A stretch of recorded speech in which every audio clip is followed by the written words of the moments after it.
Муну көрүп аткан ар бир окурман өзүнүн тагдырын кайсы жерде жашоодо орду каерде экенин билиш үчүн предназначениясы, бул жашоодо кантип кызмат кылам, кайсыл сферадамын мен, эмне кызмат кылышым керек, кайсыл жакта менин талантым деп билгиси келсе, ушул азыр мен кошкондой өзүнүн туулган күнүн, айын, жылын ар бир санды өзүнчө бири-бирине кошуп чыгат.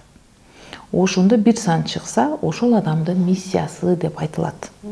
Миссия деген сөз айда анын турмушта орду, анын таланты кайсыл жактан күчтүү болот, өзүнү өнүктүрөт. Турмушта көп адам өз ордун таппай жүрөт. Предназначениясын башка жактан издейт. Өмүр бою кыйналып, өз ордун таппай жүргөн адамдар көп. А эгерде азыр миссияны жөнүндө айтабыз, ушул жерден көргөн адам өзүн кайсы багыттан издешти билип калат да, өзүнүн орду каерде. 33-кө чейинки каалоосун өткөндө айтылгандарды көрүшсүн, акыл саны, эмнени каалап атат, эмне үчүн ал ушинтип жүрөт. Ал эми 33-төн кийинки миссия жөнүндө угуп, азыр ар бир адам өзүн каяктан издешти, эмне кыймылдап атат, эмне себептен ошону жасап атканын түшүнөт. Бул миссия деле баягы туулган айда, туулган күндө эле 1-ден 9-га чейин бөлүнөт да? Ооба, 33-төн кийин ол ар кимге келет. Акыл саны ар түрдүү болот. Мисалы, акыл саны 1 болуп, миссия 1. Акыл саны 2 болуп, миссия 1. Акыл саны 3, миссия 1 болуп чыгат да. Ошон үчүн бири-биринен айырмаланат.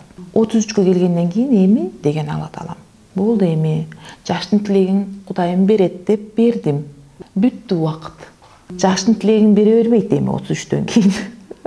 Эми кийинки өсүп келаткан жаштарга кызмат кыласың эми. Кантип?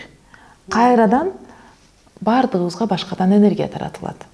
Ал төрөлгөндө эле берилет. Ал туулган күндөгү, айдагы, жылдагы сандын баарын кошкондо чыккан энергия болот. Ошол миссия болот.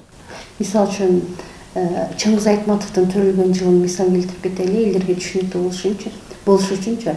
12 декабрь 12 ай болот да. 12-12-1928. Ушунундай чечмелеп берсеңиз. Чыңгыз Айтматовдун туулган күнү акыл саны 12.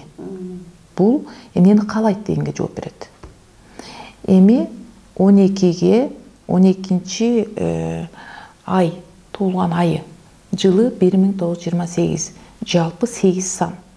8 сандын ортосуна, ар бир сандын ортосуна кошу белгисин коюп, бири-бирине кошуп чыксак, 2 орундуу сан чыгат.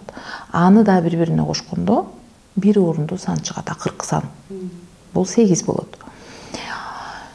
Демек, Чыңгыз Айтматовдун миссиясы 8 деп эсептелет.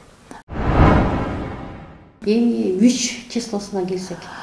Миссиясы 3 болуп кала турган болсо, бул адам эми бардыгын анализ менен жүрөт. Эң күчтүү ар бир нерсени кылаардан мурун анализ менен кылат. Эмоциясын чыгарбайт ал адам. Мисалы миссия 2 деп депрессиясын чыгарып ыйлай берет. Тез эле ыйлай берет. Ыйлак болот. А миссия 1 болгондо деспот болуп эле чаап салып ушинтип агрессиясын көрсөтөт. 3төн эч нерсени көрбөйсүң. Агрессиясын да көрсөтпөйт, жини келип атканын да көрсөтпөйт. Эң эффективдүү миссия да, себеби ал жерде эмоция алынган. Ал билдирбей расчет менен жүрөт, эсептеп. Эгерде миссия 3 бирөөнү алдайм десе, бардыгы пландалып, анализделип түшүлгөн дагы сонун кылып алдап акчаны алып коет. Миссия 3 мисалы өзүнүн жакындарын, бир туугандарын, үй бүлөсүн алдап акча алат да, эсептеп, бала чакасынан акчаны алып коет. Өнүкпөгөндө эми бизде кайсы ким өнүп кетти дейсиң. Миссия 3 ошентип эле басып жүрөт. Себеби ал аны Макаренконун миссиясы да билим бериш керек. Билим берүү педагогика жаатында өнүк деген. Алардан өтө күчтүү педагогдор чыгат. Тубаса миссия 3төн Макаренко да, көрдүңүзбү? Күчтүү педагогдор чыгат. Бирок ал өнүкпөгөндүктөн миссия 3тө жүрөт да. Миссия 3тө чыга электе ал плюс да болсо анализ кылып, акырын өзүнө кимди кантип кылтакка түшүрөм деп, каерден кантип пайда алам деп, эсептеп, акырын билим топтоп, өзүнчө эле билим топтой берет, билим өзүнө пайда алып келбейт. Билимин көптүгүнөн өзүнүн логикасы сынып калып жүрөт. Минуста болсо, плюста болсо ошол окутуп, педагог болуп, мугалим болуп, ушинтип жүрөт. плюста агартуу тармагында жүрөт. Минусда болуп калса, баягынтип кимден кантип акча алсам, каерден барып билим аркылуу акчамды алсам, билимди сатып деп жүрөт да, көйгөйү ошол болот. Ал плюсу деле минусу деле разрушение логикага алып барат. Логика сынып калат. Себеби ал мен өтө көптү билсем деле байбай айтам го дейт. Өтө сонун окутсам деле байбай айтам го дейт. Өтө сонун баары менен урушпай, баарын жакшына түшүнүп атсам деле өспөй айтам го дейт да. Ошо менен логикасы сынат. Логикасы сынгандан кийин бул адамдардын сферасы педагогикада. Педагогика деген сөзсүз мектепте эмес. Ал университетте эле эмес, педагогика жамаатында. Алар күчтүү билим берет да. Бир илимди, бир кесипти үйрөнүп, ошону жакшы айтып беришет. Бизнести жакшы курганды айтып бериши мүмкүн.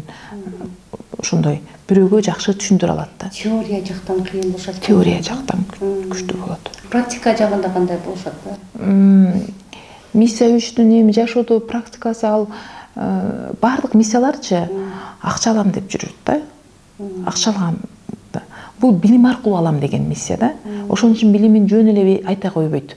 Саткысы келе берет. Сабак окутам, мынчадан сабак өтөм, мынчадан сабак өтөм, мен келгиле деп эле ушинтип сабак өтүп, азыр онлайн тренингтердин баарын сатып ушинте берет да. Анан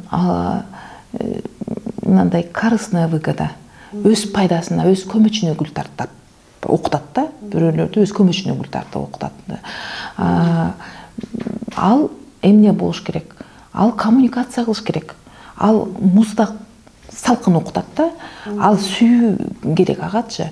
Сүйүү менен гана коммуникацияга келгенде анан ошол билими пайда берет элге. Мындайча айтканда, биз программадагы адамдарбыз да, биороботторбуз. Жанагы программада жүргөндө адамды акыл башкарып атпайбы, чектелген. Акыл ушинтип айтат да, мен өтө акылдуумун, мен бар жокту билемин. Эми мен ушуну сатышым керек деп атат да. Миссия 3 болгондо ошон үчүн билимин эч кимге айтпай эле сараң болуп, ар кимден ардемени бекер алгысы келип эле билимдүү адамдарга жабышып эле ушинтип калат да, корыстный выгода кылып эле подход түзүп, билимин алып алайын депчи. Бул туура эмес жол. Билим адамдын ичинде пайда болот. Билим сырттан эмес. Чутсайдын конспектисин баарына жаттатып койсоңуз деле билим чыкпайт. Билим деген башка нерсе ал. Жаттап алган конспект турат, китепти урдап алышат, лекциядан окушат. Анан эмне үчүн баарына жукпайт? Себеби ал ичинен трансформация болуш керек, ага сүйүү керек. Өзүн сүйө алган, адамды сүйө алган, духовный бай болгондо гана анан ошол билимине энергия кошулуп, анан чыныгы педагог болот, Макаренкодай. Трансформация болуш керек да. Баары эле через трансформация.